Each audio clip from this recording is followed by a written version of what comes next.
This is the Very Serious Show with Jerard Venter and Matt Maluks. You can't say that, dude. You can't say that on the internet, dude. You're gonna get the show cancelled, dude. It's only our second episode, and you can't say that into a microphone. Yeah, not for the internet. Not for the internet. Just for us, man. But yeah, we've been. I think we can talk about comedy now. Comedy's okay. It seems safe. It seems safer than what you talk about. So we actually bumped into each other on this week, Tuesday. Yeah? On Tuesday, I did a gig at a cannabis club, and like it was empty. Like there was no one there for the show, right? Ooh, but the host, she literally bribed people with joints to come down and watch the show. Because there were people upstairs in the venue. Yeah. But there was no one downstairs. She said, "Hey, if you come watch the show, we'll give you joints." So comedy Sergeant. yeah. And okay. I mean, it worked. And then by the time the how show many people started, came? Like rough estimation. Yeah, I mean, by the time the show started, I think we had. I think there were 2 tables, so it was probably like 5 people. Oh, okay. And then not bad, yeah. Yeah, not too bad. And then, as the host was starting, a big table of like 4 or 5 dudes came and sat down in the front. Oh, wow. So then we actually had a decent show. Yeah. And I went up first. And so I've got a bit with a checkers helmet, right? Yeah.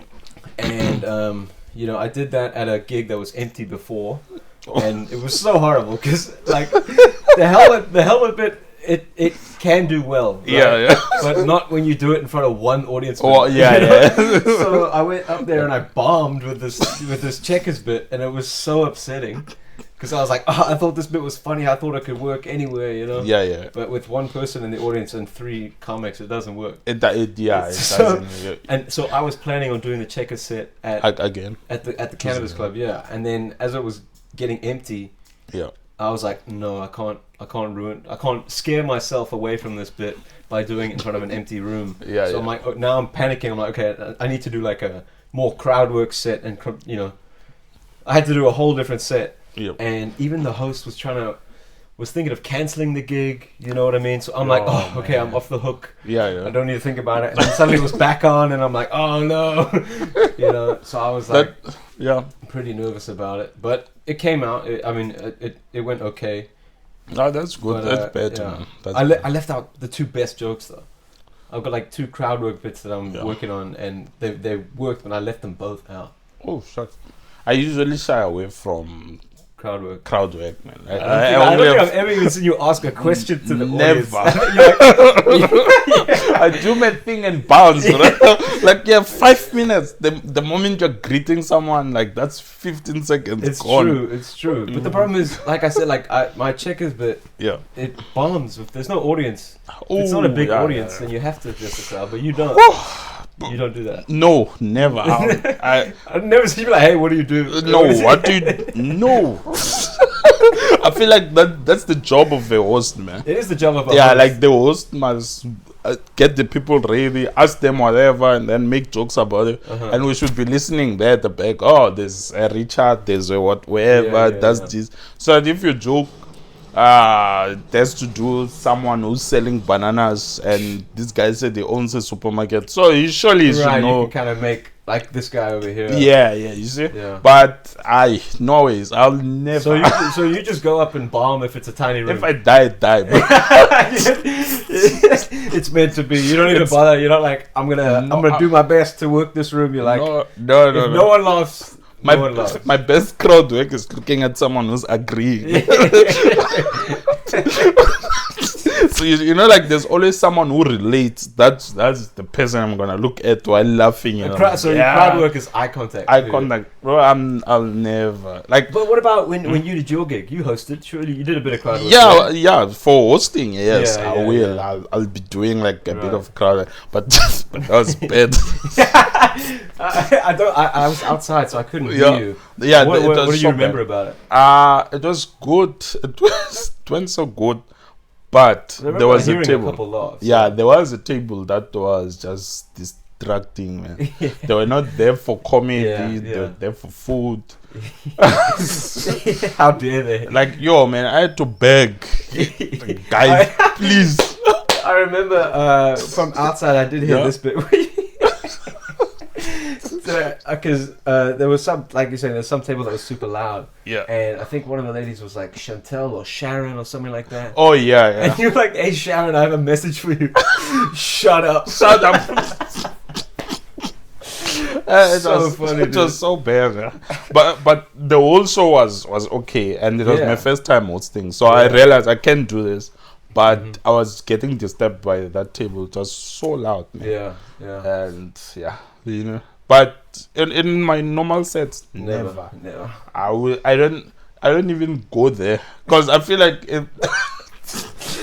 I may be wrong, but I feel like usually for people who die, are the ones who jump for crowd. You think? I'm not. I may be wrong. I mean, every time the thing is, every time that I've died really hard is doing material.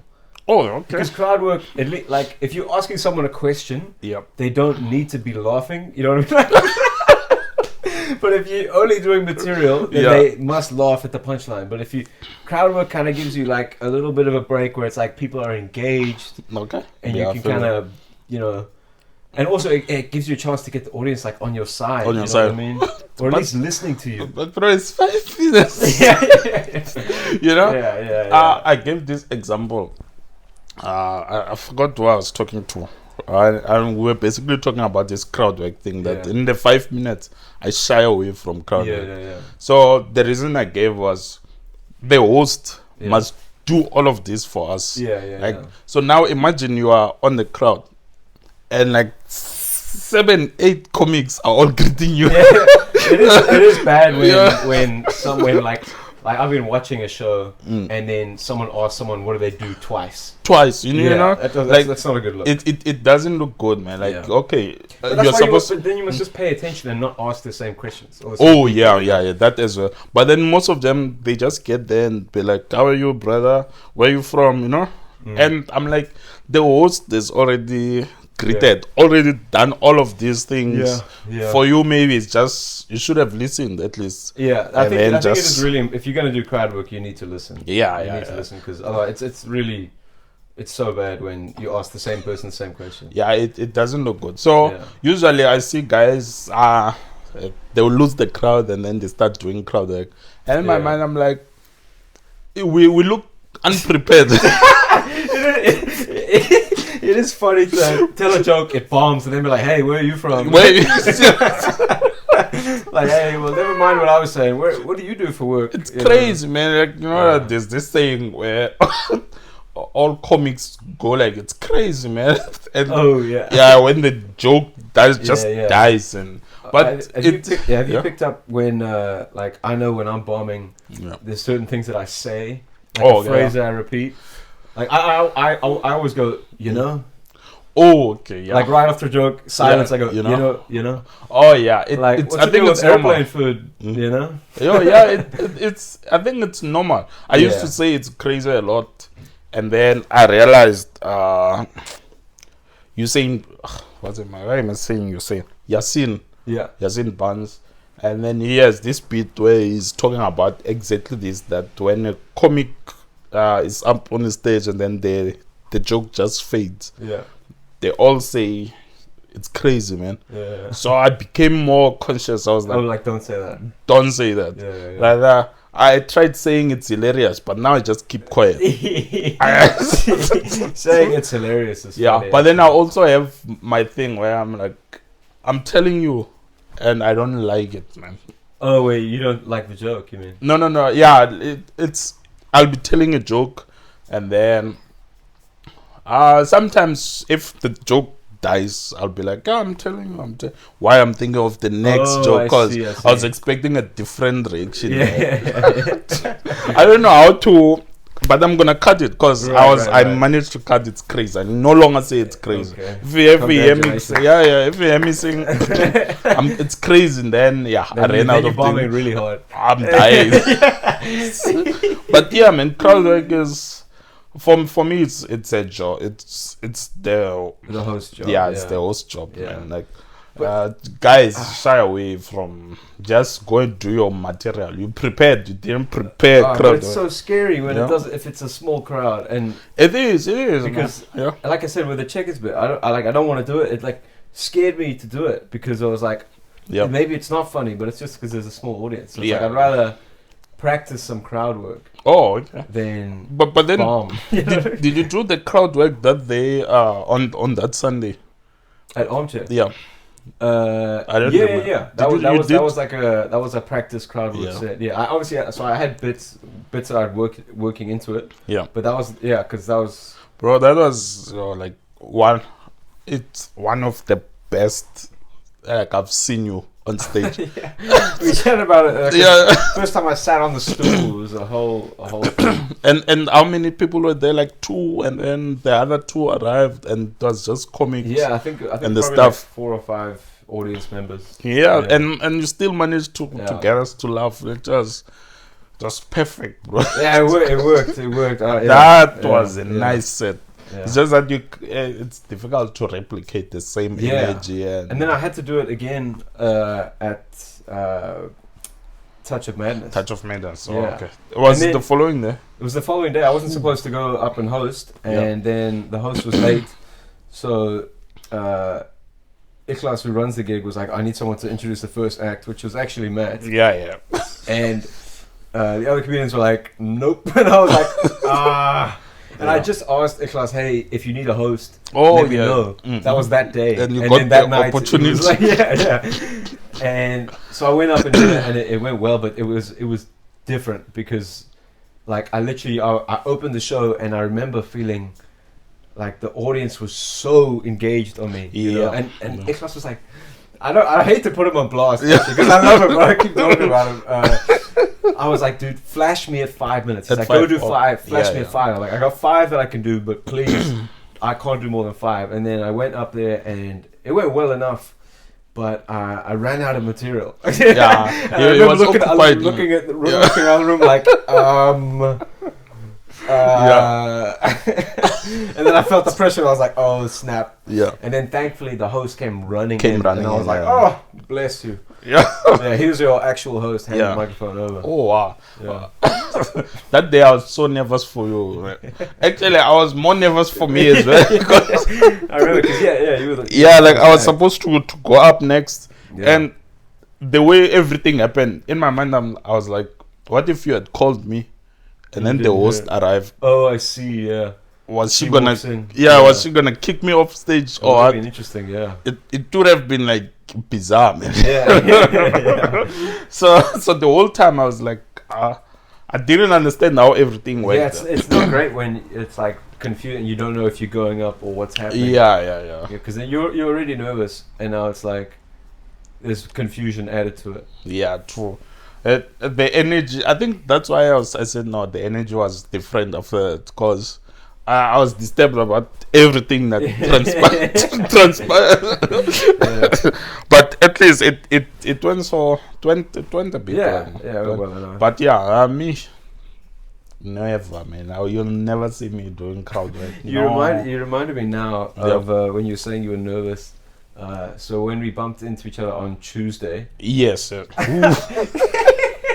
So it was on Tuesday. I did my gig, and then I went to another gig to go see Matt and a couple other comedians. Yeah. And it was a graveyard in there. It was not good. I don't know if the host wasn't doing well or the room was weird. Too much silence. It was quiet, and I just did my short set, and then what I love about going to a show as a comedian who's not performing is that I get to relax and watch everyone else stress out before, during, and after their sets. Sure, bro. So it was so funny to see Matt was literally running up and down the street, pacing up and down. Yo. Oh, it was so funny. Just the impending doom. Like the thing is, when the show started, and I heard the host was like, "Are you ready for your first act?" I'm just joking, and in my mind I was, it hasn't even been like 3 minutes. Like 3 minutes, and already she's ready to call like the first act. I'm like, God, it's gonna be it's gonna be a bad one. Bad night. And then eventually she called the first act. Yeah. And he wasn't so happy, man. It was just one of those nights. It wasn't going so well.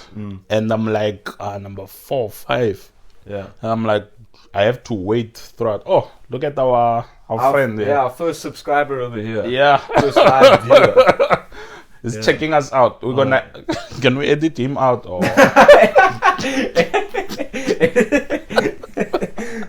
that's funny. like he fought so hard to be on the show. Yeah. So to be famous. In a way, I was waiting. So the suspense was just killing me. I'm like, such a pleasure to watch. Like act after act after act. And when you arrived, I'm like, bro, there's silence in there. I'm like, there's silence. I feel like I'm gonna die. And that's why I started standing up. I was pacing up and down. I was thinking, if this doesn't work, I have to try this. If this doesn't work, I have to try this. Yeah. But essentially, I was like, it's not gonna work. It's not gonna work. Yeah, and eventually, when I went up, when I was doing my jokes, some were working. But I felt like I was dying. I looked at you on the door. I looked at you on the door. You were standing next to Wesley. Yeah, bro. I could see that. It's like you're giving me a message, like, bro. You know, like your energy. I'll never forget your look, bro. It's like you're saying. It's always. I mean, look, I was hopeful. You know what I mean? Because you're obviously a funny guy, so I know you can do well, no, that day, it was rough. And when I got off stage, so I didn't realize I told you somebody gave me like a fist bump. Oh yeah. So it was the headline. Yeah. But I was so disturbed. So when I was going down, so she pulled out the fist, and then I was just. So I thought it was just someone from... Just an audience member. Yeah, just an audience member. And then later on, she went up and she started killing it the first few minutes. Yeah. And she lost the crowd. So I met her on Friday. Yeah. And, you know, like, I told her, no, like, your set was nice. It's like the crowd was waiting for you. So I was like, no, I lost them. I remember looking up and seeing, like, you know, she started off really well, but then I think maybe 10 minutes in, it started to get a little quiet. Yeah, it was. I think the crowd that day, like, it's bad to blame the crowd, but yeah, because that's the thing. I've seen people die, and then someone good goes up and they kill. Yeah, true. Yeah. So it was just, but we've had one of those, man. Yeah. One of those. I'm not sure if you don't mind if we talk about the pool table. Yeah, that's it. It was your gig. I hope you don't mind if we talk about it. I don't care. Okay. Let me just quickly explain. So what happened was, the first gig that we spoke about, where I was hosting, went so well. And then the following week, I spoke to the owner on a Thursday. Spoke to him, and then he was like, I want the show Friday. So I was like, tomorrow? It can't be tomorrow. It will have to be next week, which would be like Women's Day. Yeah. And in my mind, I'm thinking, is he fine with Women's Day? They don't have any event. Yeah. We agree. That Thursday, I went to Blowback, Garrett's show. Yep. I was there as well. Yeah. And then I spoke to the guys. They agreed Friday, 9th. Was it 9th? Yeah, 9th August. We're coming. It's fine. I have a nice lineup. He calls me on Tuesday. The owner calls me on Tuesday. He says he wants the show Thursday. It's a Tuesday. That's 1 day's notice. Yes. Now, I have to pull everyone from Friday to Thursday. I told him doesn't work like that. You should. Can we just postpone the? Yeah. And he was like, no. I could hear that he sounds disappointed. So I was like, okay, let me try my best. I did. You got it. You figured it out. Yeah, I figured it out. Some guys couldn't make it. It was short notice. Yeah. And then I tried to reach the owner. I can't find him. But their Instagram page is pushing the show. So I'm thinking all is well, man. Yeah. Pushing the show. Wednesday pushing the show. Thursday still pushing the show. Yeah. We get there and the show is cancelled. But they never told us. Did they cancel it? Yeah. I didn't know that. He said he was angry. Like, he only told me a week after. Wait, so they cancelled it? Yeah, they cancelled it. On like social media? I don't even know where they cancelled it because their Instagram page kept pushing the show. Yeah. You know, like, so they cancelled it. We got there, like, sound, everything was sorted, and nobody's coming. Yeah. And when you say nobody. But there were people there. Yeah. They were. So I just want to. So I went to an open mic, like a literal open mic before. Yeah. And I told Matt, like, hey, look, I might be a little late. Let me go on a little bit later, maybe, because I'm gonna be doing this other open mic. And then I'm at the other open mic, and I get a text from Matt. I text Matt, I'm like, hey, look, I'm on my way. And he says, hey, the turnout is not exciting. And I'm like, oh, well, the last time we were there, it was packed. It was packed. It was packed. So, we all had high expectations. And then we get to the gig, and was it a couple or was it just one person that was sitting there? I think it was a couple, yeah. There was a couple. So in the big room, there's one couple sitting at a table, and he's sitting there with Ikhlas, another comedian, and this couple pays their bill and they leave. So now there's three comedians in an empty room. Empty, like not one person in the room. Yeah. And then the other guys started arriving and they're going to the pool table. Yeah. Imagine, and we were, like comedians are always like desperate. Dude, you know what happened? There was the one dude drinking whiskey at the bar. Do you remember this drunk guy? Oh yeah. And his bright idea was, look, you need to follow the people. There are like 12 people in the pool room, right? Why don't you just move the show into the pool room? What? And you initially were like, no. Yeah, I was like, no, let's just leave it. I was like, maybe he's onto something, You're not the owner. Also, Ikhlas was like, no, this is the best, man. Like, this is what we need as comedians. Makes us like.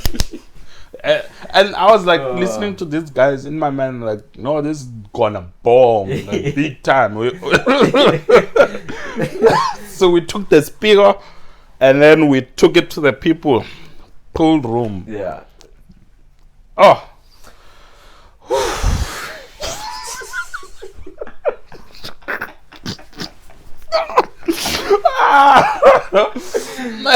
Oh shit! Yeah, that was the turning point, man. Dude, it went so like downhill from there. I mean, to give you guys an image, there was two pool tables, right, and like a separate room, and there was like a sliding door how you get into the pool room, and it's opened up, and we literally put the microphone stand in front of the entrance, so people must walk past us to get into the pool room. We carried the big speaker, put it in the pool room next to where the people on the side are sitting. And I remember this other guy, he took the volume down, and I'm like, bro, like, the reason why the speaker is loud, you are sitting. So basically we're just pool commentators. Actually, Kinensef did a nice job. He did but it was too bad that they started playing music. Yeah, so he was a co-headliner. Yeah, he was a co-headliner, and he was. I mean, look, he was doing as well as you could do in a pool room with people, with audience members who did not want to listen. They literally didn't want to listen. They came to play pool, and we forced comedy on them. Yeah. Keenan was doing his thing, and the bar manager literally put money into the jukebox and started playing music over Keenan. And Keenan just put the mic down. And that signified the end of the show. I mean, looking back, I'm surprised it went that long. You know what I mean? Yeah. I went up, Sipo went up, Ikhlas went up, you were doing some hosting. Was that so? I think we had 4 of us go up. Yeah. So we managed, and I did like 12 minutes. Simon did like 10 minutes. I think he did 5 or 7. Whoa. So we did almost an hour of pool commentary, which is actually impressive. You know, that was a disaster. but then I think it's good. The people who were fueling us with those 2 ladies on the side, they were giving us some energy. Yeah, I mean, they eventually came, when I was performing, they came around, and they were the ones paying attention. But at the start of my set, I remember, like, you're literally begging for attention. Like, you're looking around trying to get, like, they don't care at all. They are, and they're actively trying not to listen. Like, I remember I would make a joke and I'd be telling a joke, and I'd look at one of the audience members, and they would actively avoid eye contact.